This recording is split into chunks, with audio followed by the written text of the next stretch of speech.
বকখালি ভ্রমণ মানে কি শুধুই সমুদ্র স্নান, না হরেক রকমের খাওয়া দাওয়া, নাকি আরো অনেক কিছু? সেগুলো কি সেটা জানতে গেলে এই ব্লগটা আপনাকে সম্পূর্ণরূপে দেখতে হবে। Good morning. ঘড়িতে 6:30। অলরেডি আমরা লেট হচ্ছি প্রায় আধ ঘন্টা মতো। এই মুহূর্তে দাঁড়িয়ে আছি বাড়ির সামনে, আর আজকের আমাদের গন্তব্য হচ্ছে বকখালি।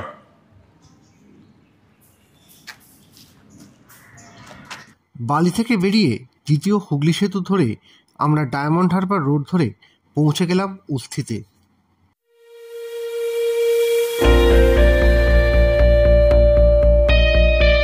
ঘড়িতে এই মুহূর্তে সকাল 8:30। 2 ঘন্টার পথ চলা শেষ। এই মুহূর্তে আমরা পৌঁছেছি উস্থিতে। খাবো পেটাই পরোটা। অনেক জায়গাতেই দেখেছি পেটাই পরোটা, অনেক দিন খাওয়া হয়নি। এখন খাবো পেটাই পরোটা আর চপ। পরিষ্কার পরিচ্ছন্ন খুব ভালো রাস্তা দিয়ে আমরা কাকদ্বীপ পেরিয়ে এগিয়ে চললাম নামখানার দিকে।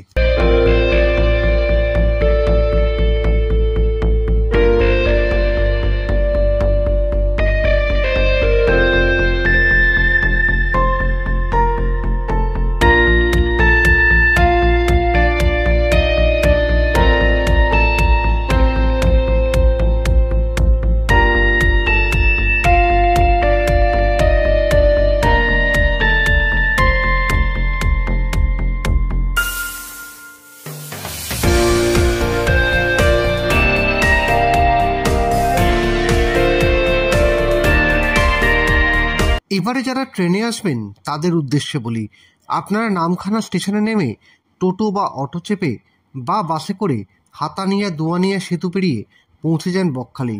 দূরত্ব 27 কিলোমিটার। সময় লাগবে মোটামুটি 45 মিনিট মতো। আর এই জায়গাটাই হচ্ছে নামখানার টোটো বা অটো স্ট্যান্ড। এখান থেকে অবশ্য আপনারা বাসও পেয়ে যাবেন।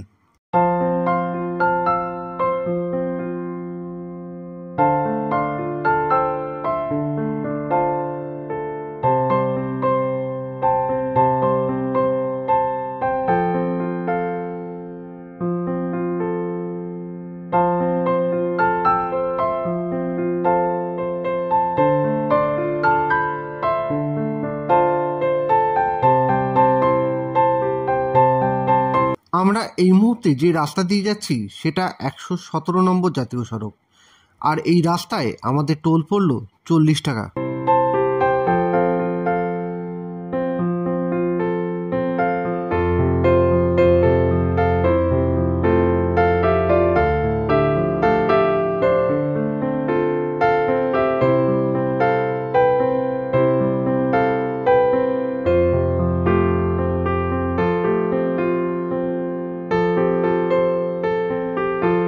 বকখালি পিকনিক স্পট বা বকখালি ট্রাফিক গার্ডের ঠিক সামনেই হচ্ছে এখানকার পার্কিং। গাড়ির জন্য খরচা 60 টাকা।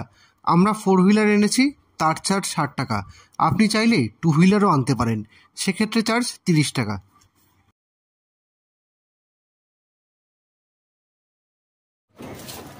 বন্ধুগণ আপনাদের সঙ্গে জল খেয়ে ডাবের জল খেয়ে দেখাচ্ছে। অসম্ভব দুর্ঘটনা থেকে বেঁচে গেল।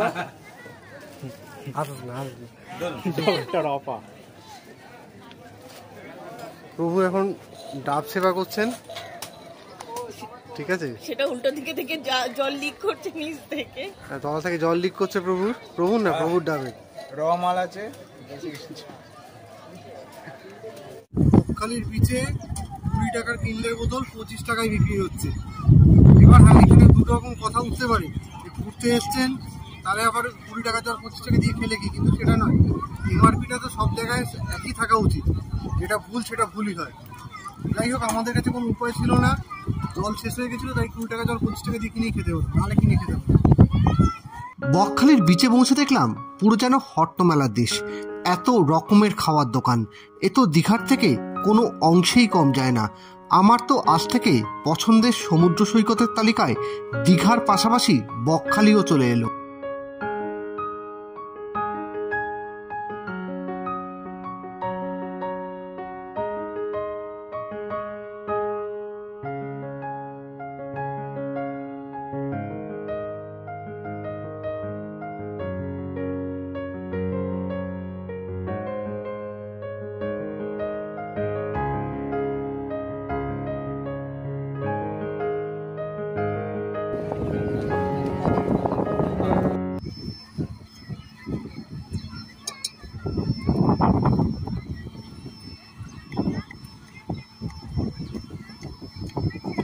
never slow up, no I don't take shit. I got no love for the fakeness. If you wanna play tough and wanna hate this, I'll always show up.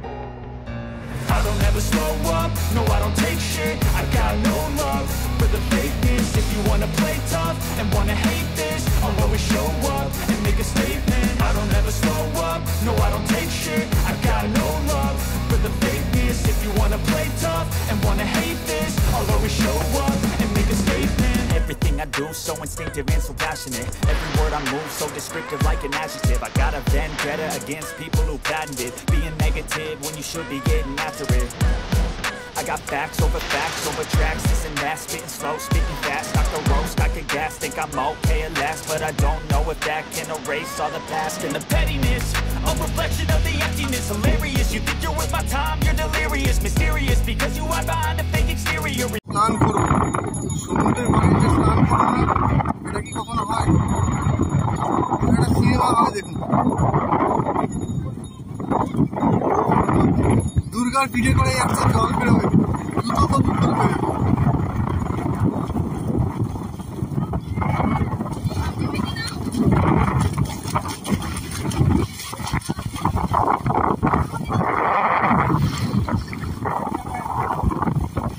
দেখি প্রভু কেমন লাগছে?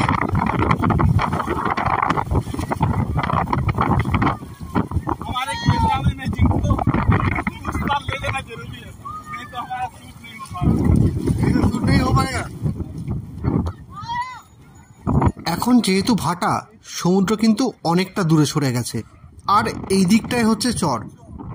সমুদ্রের পাড়টা কতটা দূরে দেখুন, বেশ খানিকটাই আমাদের হাঁটতে হলো। চলুন।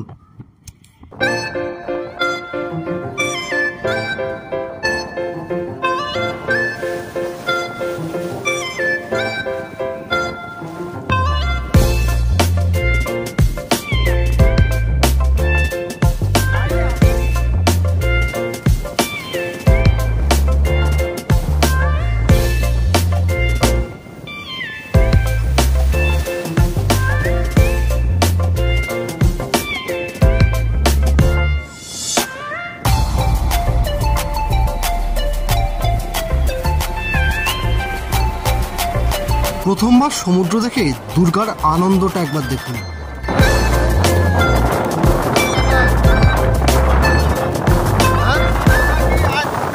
भैया मुझे फोन कर दे, चलो चलते हैं ब्रोकर घूमने। सोचा कि नहीं चला ही जाता, देख के आता, आगे देख रहा हूँ इतना, मतलब देखो आप सोचिए कि नेचर के बहुत करीब आ गए। ये जो पूरा समुद्र है, और वैसे कुछ खास मजा आएगा आपको ना, ऐसा कुछ नहीं, मजा है तो बहुत मजा है।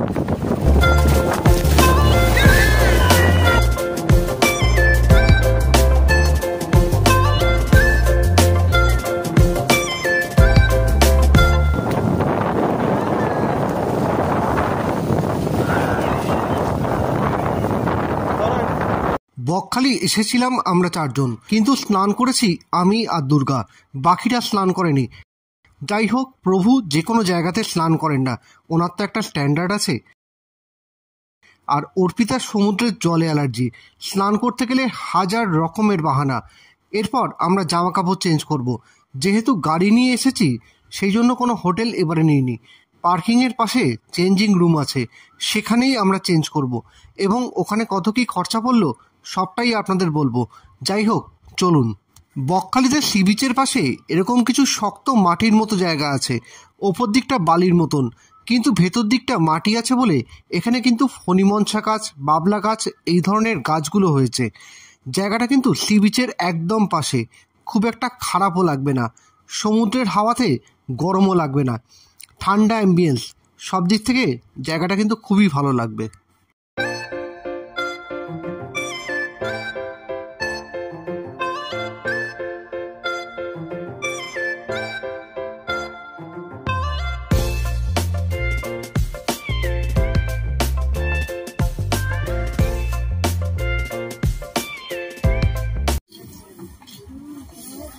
দাদা এগুলো কি?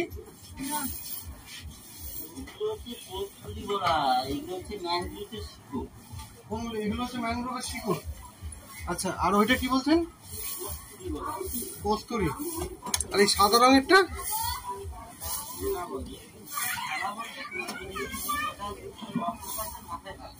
আচ্ছা আচ্ছা, অক্টোপাসের মাথায় থাকে। এটা হচ্ছে ম্যানগ্রোভের শিকড়, ঠিক আছে। এইটা হচ্ছে অক্টোপাসের মাথা থেকে এগুলোকে ফেনা বলে। আর ওইদিকে ওটাকে কস্তুরি বলছে। কিন্তু কস্তুরিটা কি থেকে আছে? অক্টোপাসের সমুদ্রের তলা থেকে কালেকশন করা হয়। এতক্ষণ ছিল ক্লিয়ার ওয়েদার, এবারে কিন্তু আকাশে মেঘের ঘন ঘটা, বৃষ্টি চালু হয়েছে।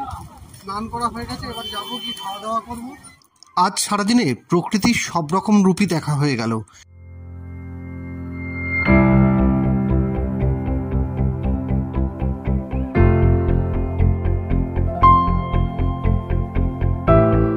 বাচ্চা মেয়েগুলো কিরকম আনন্দ করছে বৃষ্টিতে। আমার তো ওদের দেখে নিজের ছোটবেলায় ফিরে যেতে ইচ্ছা করছে।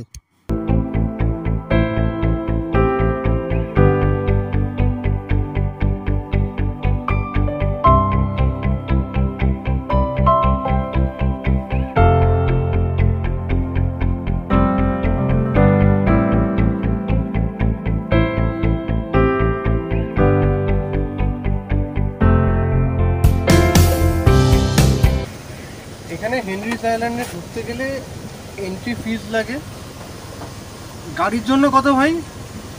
গাড়ি পার থেকে 30 টাকা। 30 টাকা ওখানেই নেবে তো? পার হেড 10 টাকা করে। পার হেড 10 টাকা। এখানে কেটে নিয়েছি। ঠিক আছে, এই স্লিপটা বেরোনোর সময় অবধি রাখতে হবে, তাই তো? স্যার, বেরোনোর সময় অবধি স্লিপটা রাখতে একটাই রাস্তা।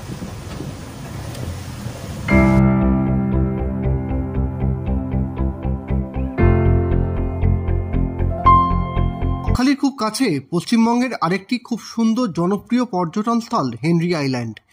ম্যানগ্রোভের জঙ্গল এবং পক্ষীপ্রেমীদের কাছে খুব জনপ্রিয় গন্তব্য।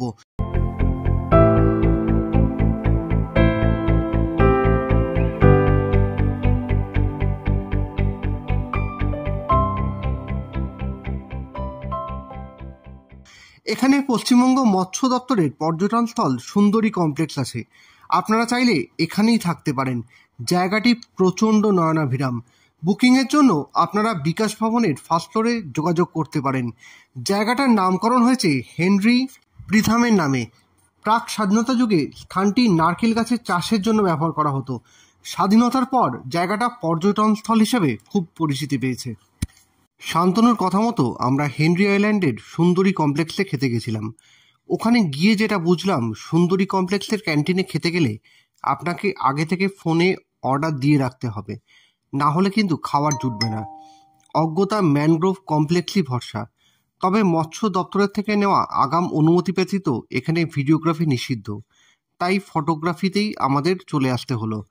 এখানে অবশ্য আমাদের নর্মাল মিলের দাম পড়েছিল 160 টাকা, চিকেন 150 টাকা এবং পাবদা মাছ 180 টাকা করে। খাবারের পরিমাণ এবং স্বাদ দুটোই কিন্তু খুবই ভালো। আপনারা চাইলে এখানেও খেতে পারেন।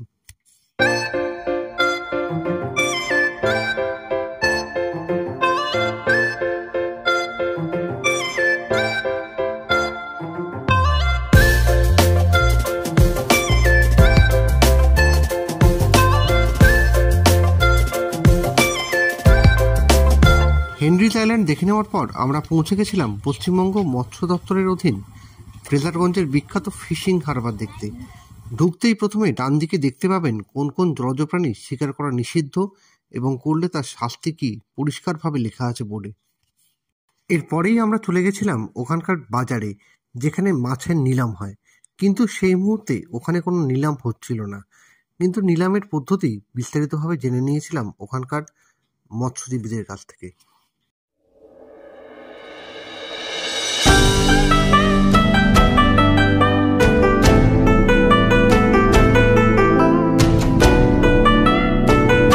সুন্দরবন ঘুরতে এসে আপনারা অনেকেই দেখেছেন নৌকার এই অংশে পা দিলে মাঝিরা কিন্তু রেগে যান, কারণ এই অংশটা থেকে নৌকার ভারসাম্য নিয়ন্ত্রিত হয়। তাই ওনারা এটার উপর নির্ভরশীল এবং এখানে পুজোও করে থাকেন।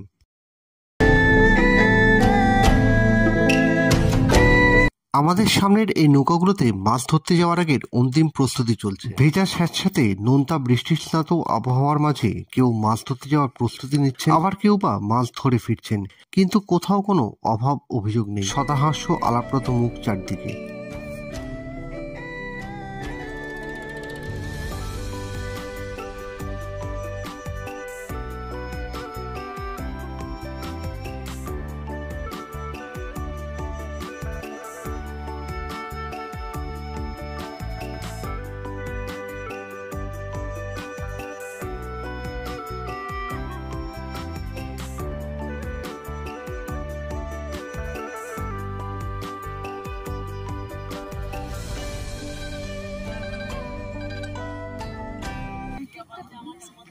এই মাছটা আজকে কিনেছে হচ্ছে এই যে 1900 টাকা দিয়ে।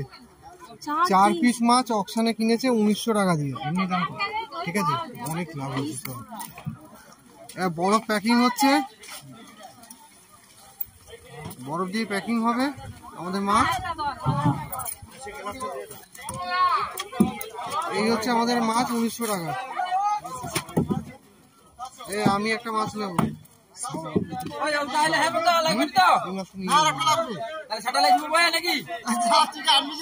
এই মুহূর্তে আমরা আছি আজকে আমাদের অন্তিম গন্তব্য কার্গিল বিচে। আমরা যখন বকখালিতে এসেছিলাম তখন সমুদ্র অনেক দূরে ছিল, এখন জোয়ারের সময় তাই সমুদ্র অনেক কাছে চলে এসছে। সেটা বিচের দিকে আমি দেখাচ্ছি, আপনারা দেখলে ঠিক বুঝতে পারবেন। যাই হোক, আজকের গল্প এখানেই শেষ হলো। দেখা হবে পরবর্তী পর্বে আবার নতুন কোনো গল্পের সঙ্গে।